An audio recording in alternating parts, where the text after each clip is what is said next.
Okay, so from the top, originally it was really to get an idea of how the global pandemic was impacting the real estate industry. And so I wanted to just touch as many different lenses as I could. But I think, and you and I had this conversation early on as well, for certain professionals, it was so early and we were still trying to figure out what this whole thing meant that certain people who I really wanted to hear from had to be careful about what they had to say.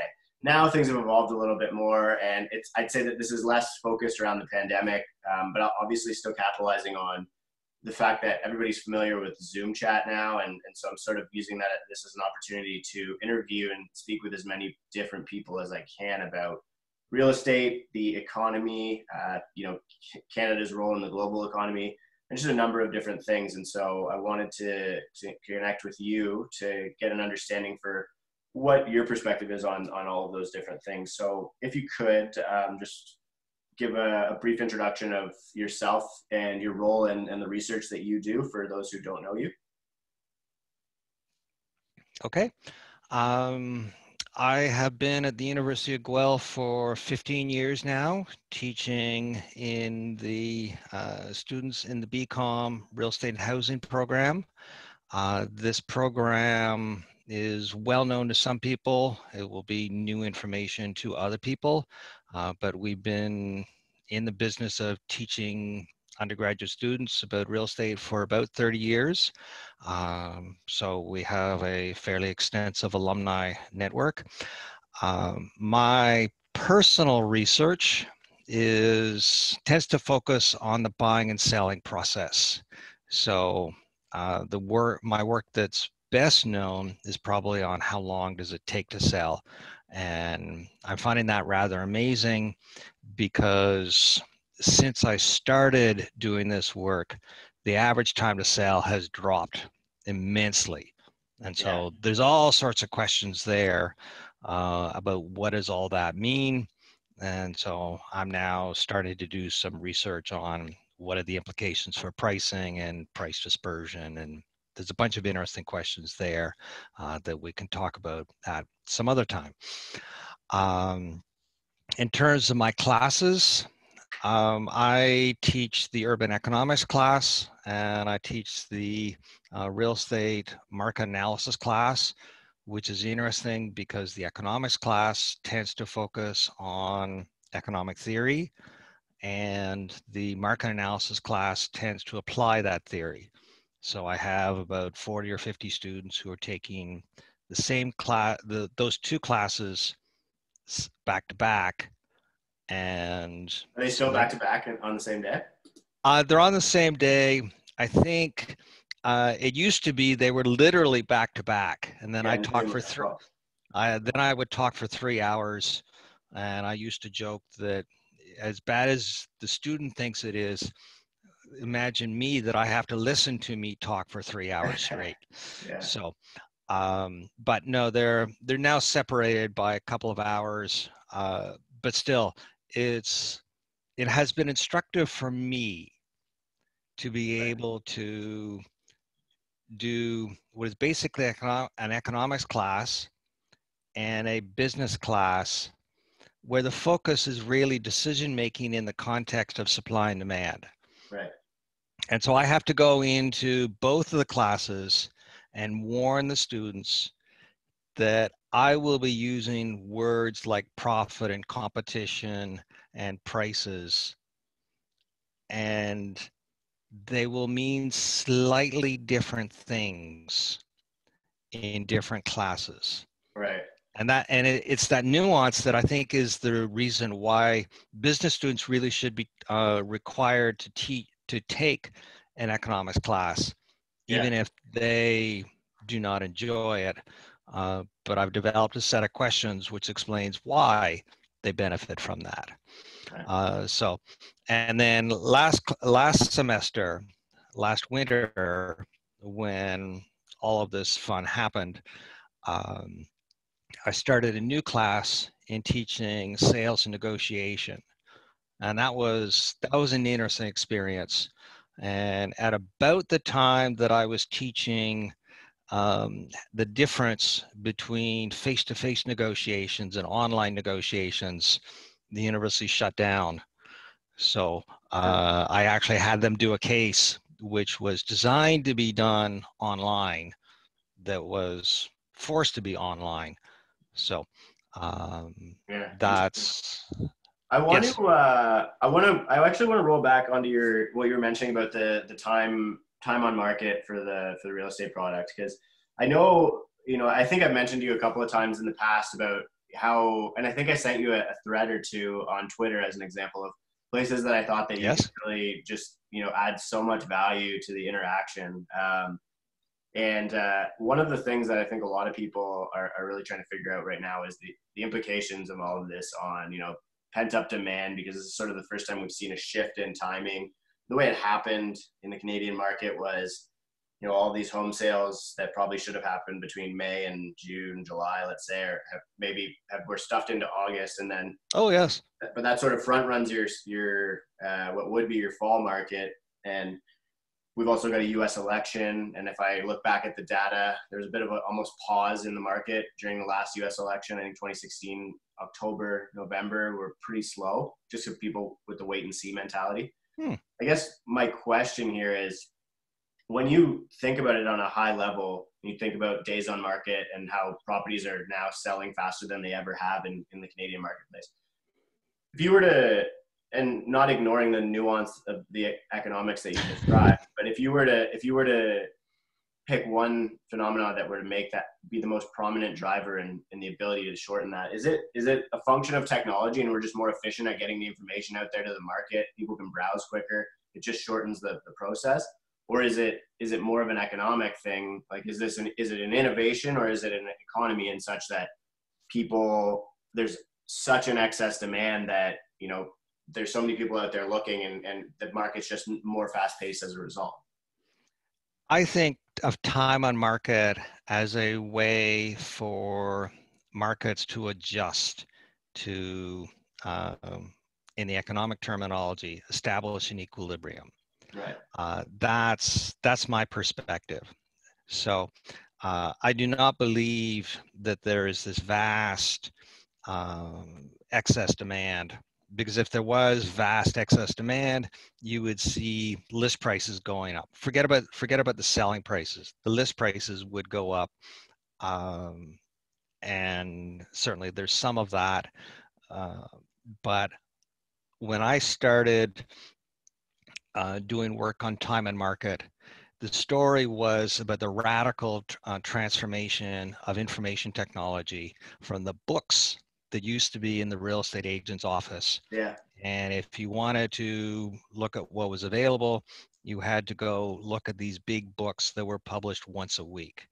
And that when I started, the radical innovation was that the local TV station would show houses for sale on TV. Yeah. And that this would be a Sunday morning show, cheap time slot, but that they would, in half an hour, they display a bunch. With the internet, now the information flows so much faster. You can search for what you want. You can just wait for what you want to see. And so there will be just this pool of people who are curious and they're waiting for what they want.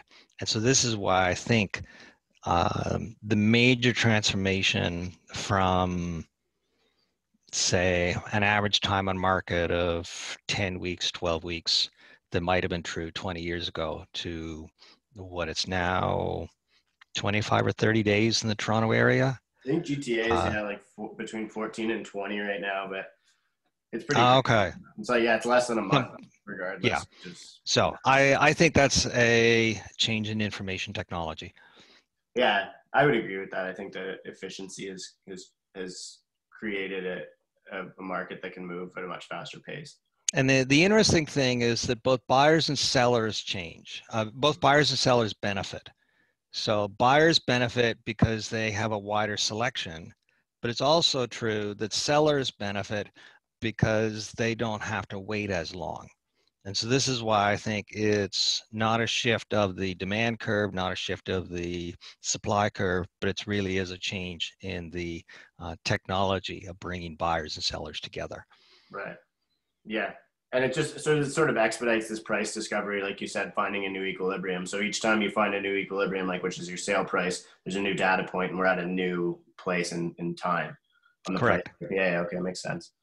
Um, the in that the context of COVID, and I know obviously most people in academia are reluctant to weigh in on a lot of this stuff. So as much or as little as you want, but how do you see that throwing a wrench in the whole thing? I mean, obviously the pausing of the market, like we did see a slowing of absorption during those shut lockdown months, and that's natural. Anybody could have predicted that, because you're not going to be going out power shopping and whatever, because you Correct. legally had to say, yeah, I've done everything I could to look at this property online.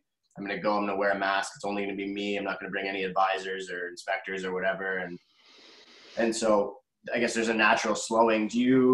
What's your read on how this could impact the market sort of in a bigger way, like from the beginning of this year to later this year or early next year, or however long we Yes, as you suggest, there is a reluctance to act as an expert in areas where my information is somewhat limited.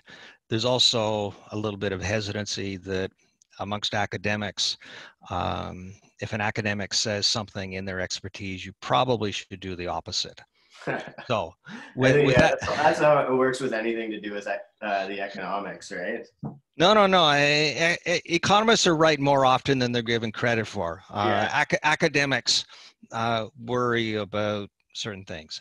But your question is, what do I think will be the longer term implications, past a couple of months from now? And while I do not know, I think I have some things to think about for your audience. I suspect that there will be a greater appreciation of the risks associated with everything.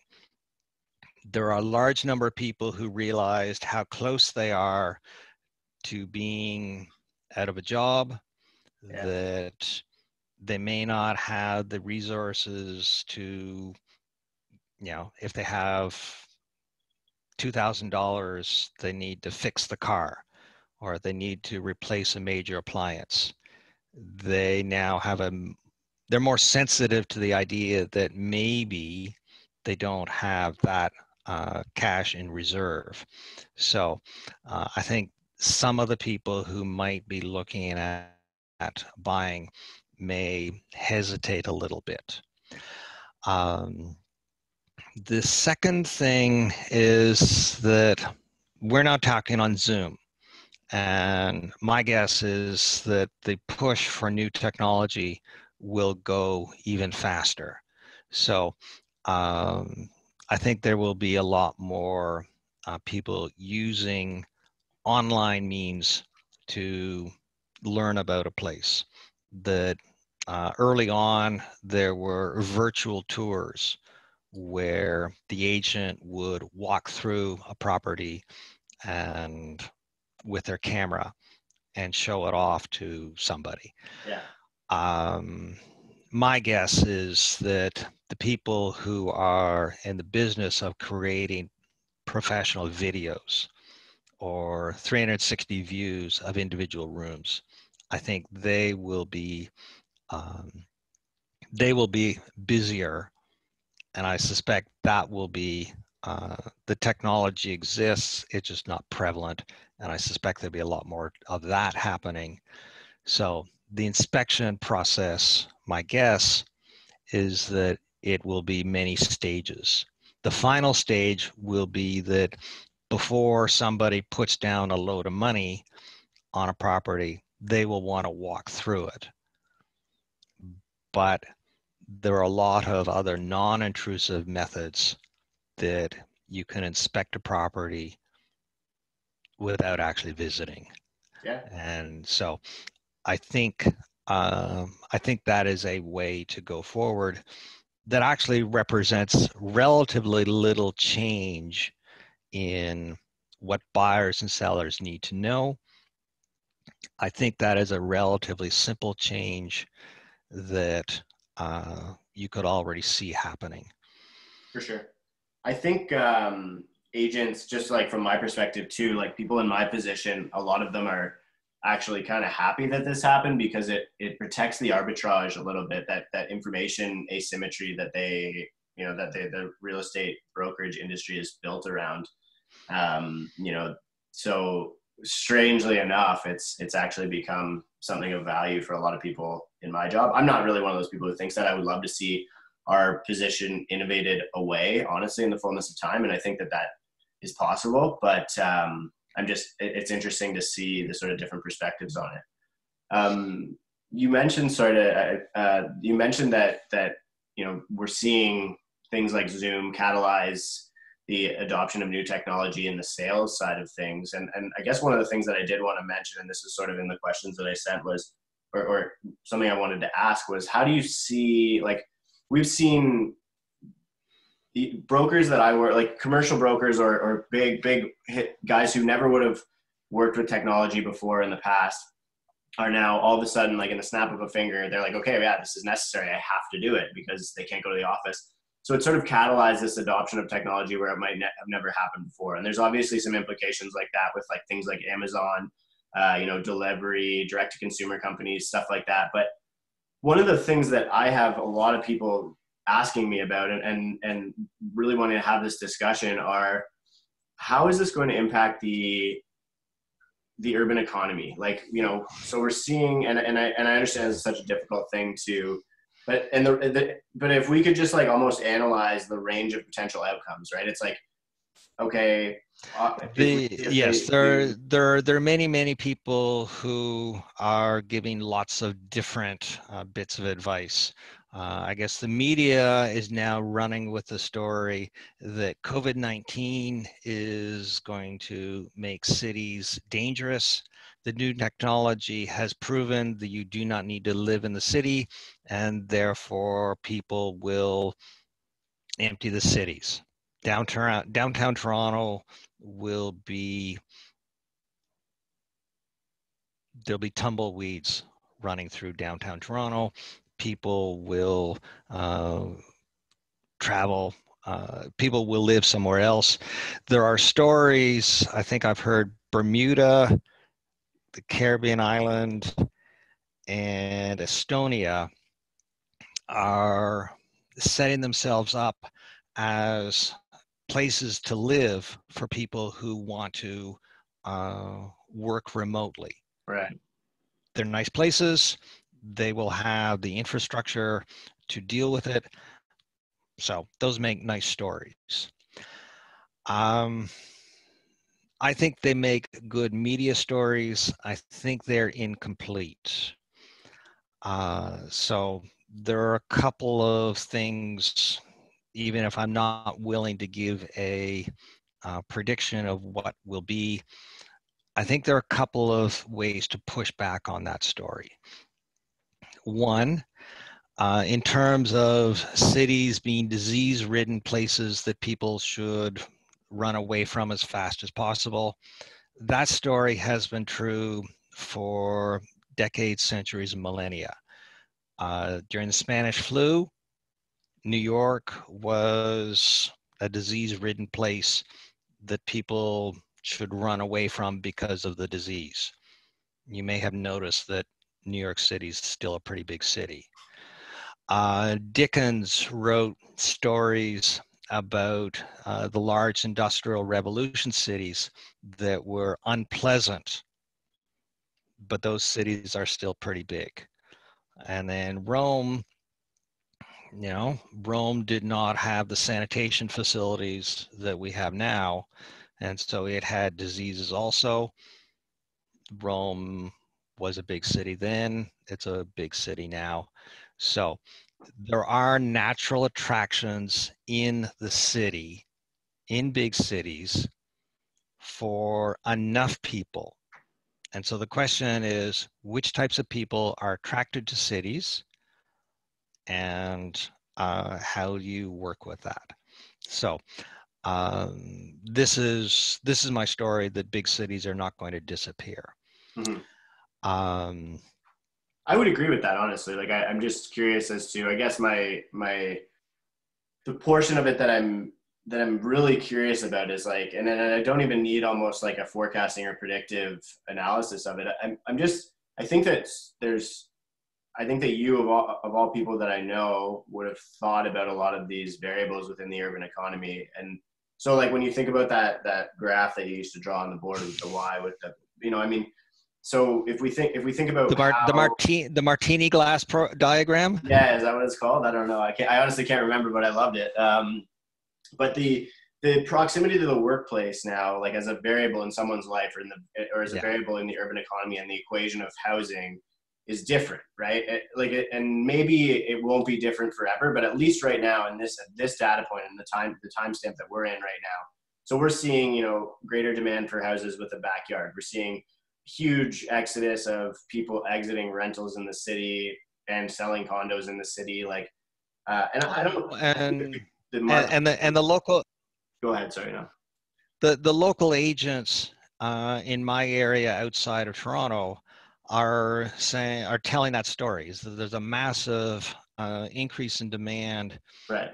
in this area, and that the housing market in Guelph is great.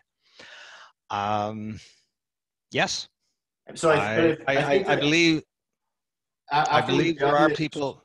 sorry, go ahead. Finish your thought there. I believe there are people who are moving here. Whether or not the tendency to move out from rental properties or whatever in the Toronto area, I think there are two things that I'm going to teach to my class this year. One is that there are advantages to face-to-face meetings. For There sure. are, as we've talked about, there are limitations if you cannot read somebody's body language. Yeah, we just learned like where I interrupted you 3 times by accident there. Exactly. And so there is still some business that is done more productively, more profitably, lower cost, et cetera, if it can be done face to face. So this is another argument that big cities will not vanish. Now, the second idea that I'm going to teach is a bit more subtle, and it's getting around all that commuting.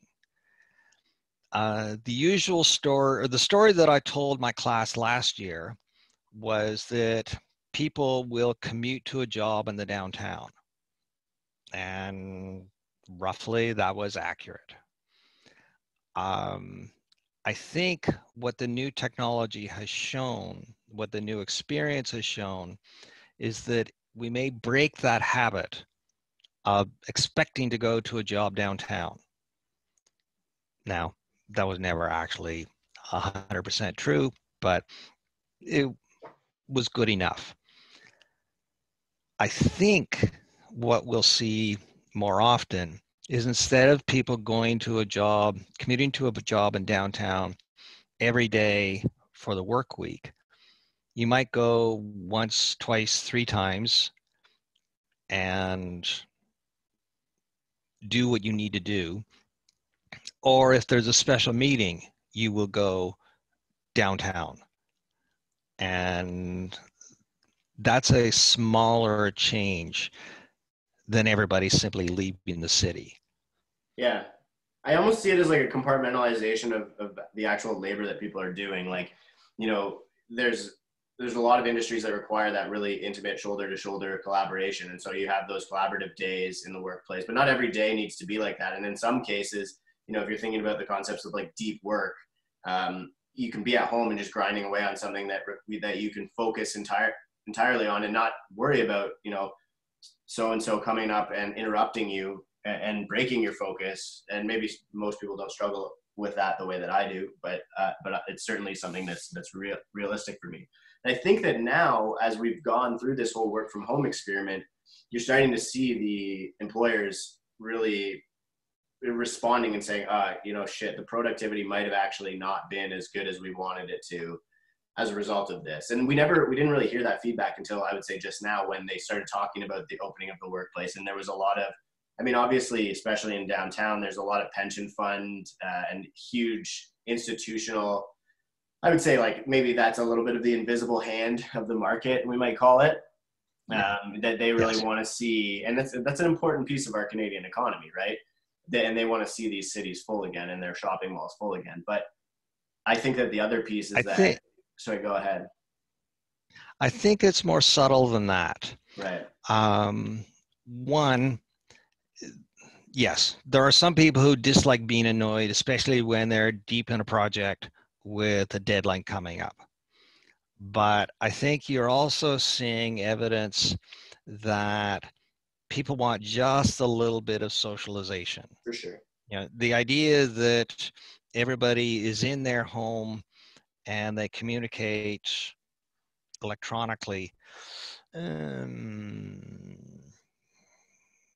that I can deal with that for a little while. You can deal with that for a little while, but I think over time that will get to be a bit of a grind.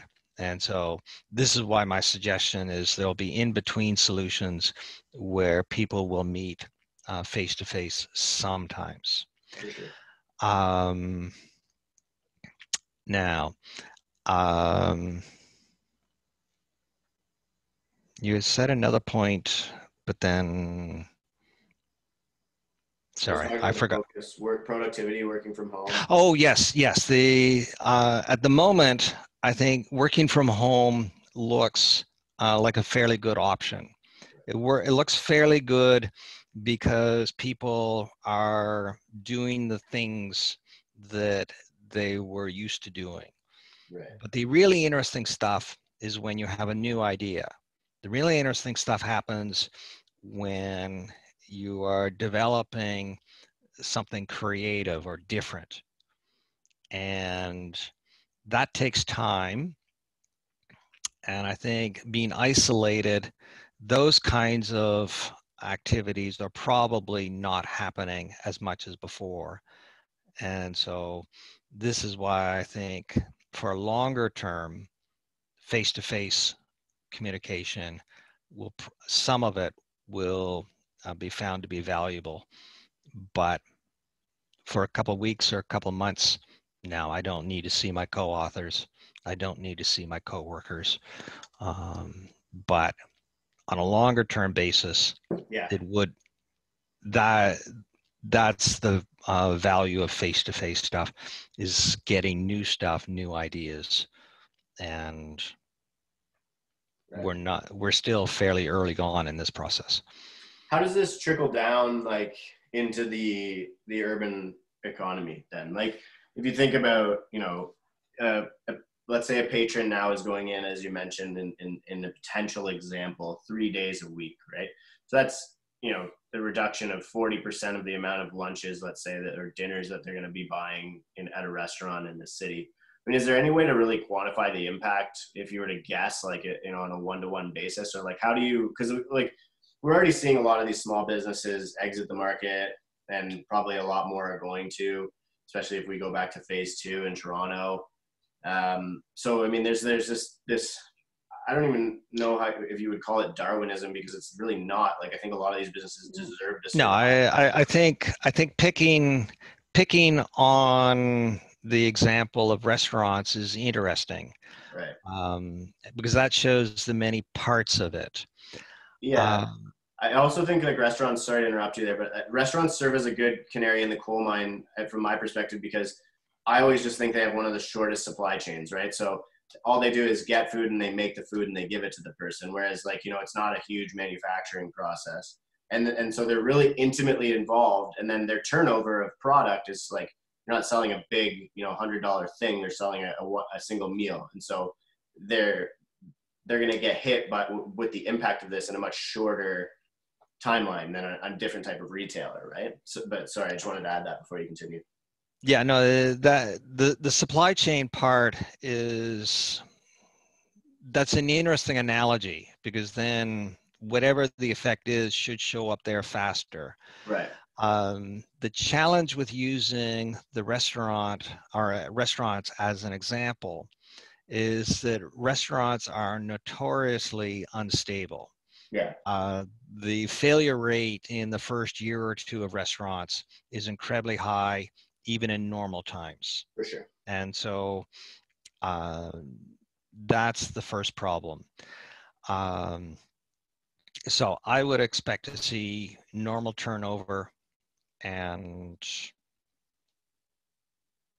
you know, your favorite restaurant from 5 years ago, maybe it's still there, maybe it's not. Um, you'll get over that. But are we going to see I guess like a meaningful increase in vacancy that where it's going to just cripple the retail industry and have lasting? And I don't know if you can answer this question. I don't know if it's too much of a forecasting request for you, but like just from it, is it within the realm of possibility that there's some seriously damaging impacts to retail, to office leasing, to like Um, I that's the kind of question where I think you need to talk with somebody who has their who digs into the data on a much more regular basis than I do. yeah, totally. Certainly in the I mean there are a number of large retail chains in the US who have declared bankruptcy.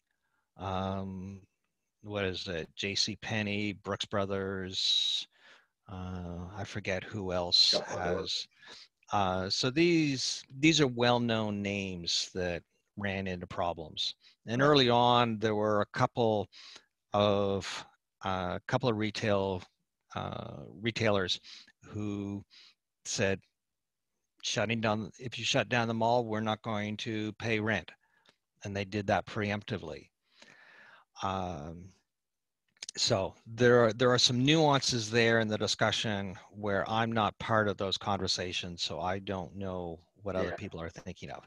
I think the piece of the puzzle that I've not heard is there will be all these companies who have taken on a lot of new debt. Now, that debt is going to have to be paid somehow.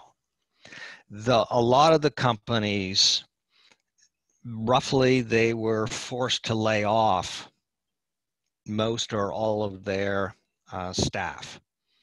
And so, will they come back? You know, if you go to use the restaurant example again, if you go to a restaurant and you have good relations with certain staff members, or if particular staff know how to work the lunchtime crowd in a different way than relating to the dinner crowd, that is a subtle skill that I don't have. Maybe you do, I don't, but that could make the difference between profit and loss for something as a restaurant.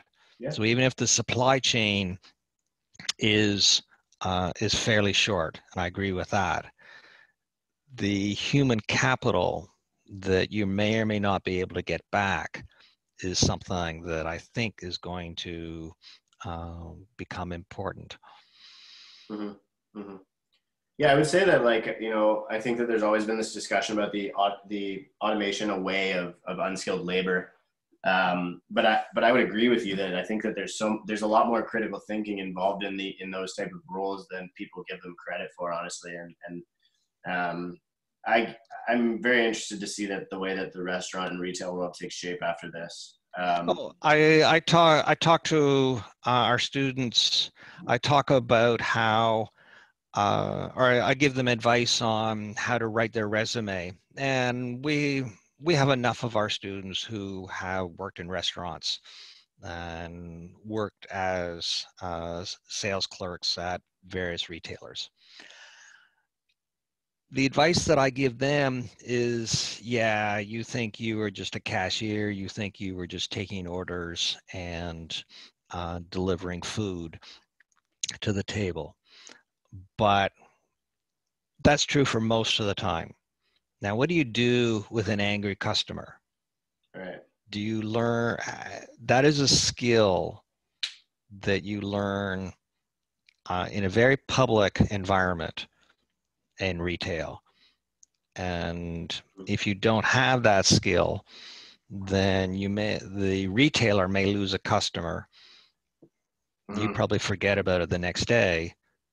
But in terms of consumer lifetime value to the retailer, unhappy customers talk to other customers. Yeah. So the human capital, there is a skill there. I wanted to pivot a little bit to your research, and I wanted to just know if there's any trends that you're paying specific attention to in order to diagnose, how this could change a lot of the metrics that you watch as part of your research, or that you're, trying to learn more about, or if you've, sort of just continued, or if there's anything that you've noticed happen as a result of the introduction of a pandemic, be it in your research around the function of absorption or property days on market, etc. No, I'm sure there are questions there. I'm too busy with other things. Um, after after I finish talking with you, I will go on to another Zoom call that's actually an academic seminar where somebody will talk about the effects. So there are lots of academics who are researching the effects. Um, this is an event, um, but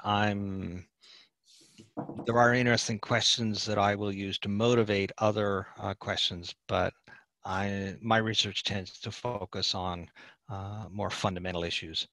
Right. And I think later on, COVID-19 will be a natural experiment, but it will be difficult to distinguish the effects of the disease versus the effects of government versus the effects of personal behavior.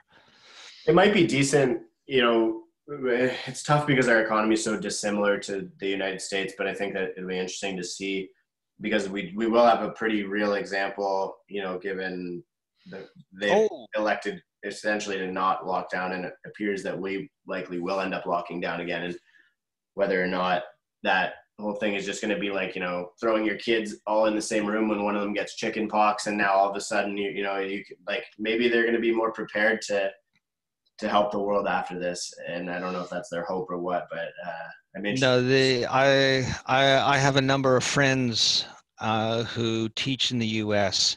and I've sent a couple of emails to some of them. Yes, the U.S. has had a very rough experience over several different dimensions. So, in particular, I sent messages saying, I hope you're doing okay to people in the southern US because they're dealing with the race issues, they're dealing with hurricanes, and they're dealing with COVID-19. So, yes, the problem in the US is order of magnitude bigger than in Canada. Mm-hmm. Mm-hmm.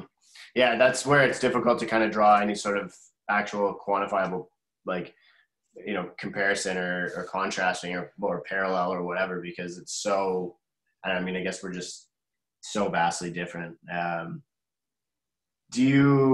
Is there anything again that you're paying specific attention to moving forward, or are you kind of just really focused on keeping things status quo? And I guess, are there any economic or urban economic headwinds that you're foreseeing within the next 12 to 24 months that are worth noting before we wrap up? Mm, Headwinds. No, I I think cities have the usual problems that the mayors want more money. They need more money for transportation, but the transportation problems tend to be regional, not city specific. Um, National governments are going to be constrained. What the federal budget deficit is projected to be more than $300 billion, which is a huge leap from a year ago. So I think the problems of cities are what they've always been. Um, I think most people are waiting for a vaccine uh, because then all the social distancing stuff, all the unusual forms of behavior of masks and gloves and washing, when the vaccine comes and is effective, then I think we'll go back to the usual problems.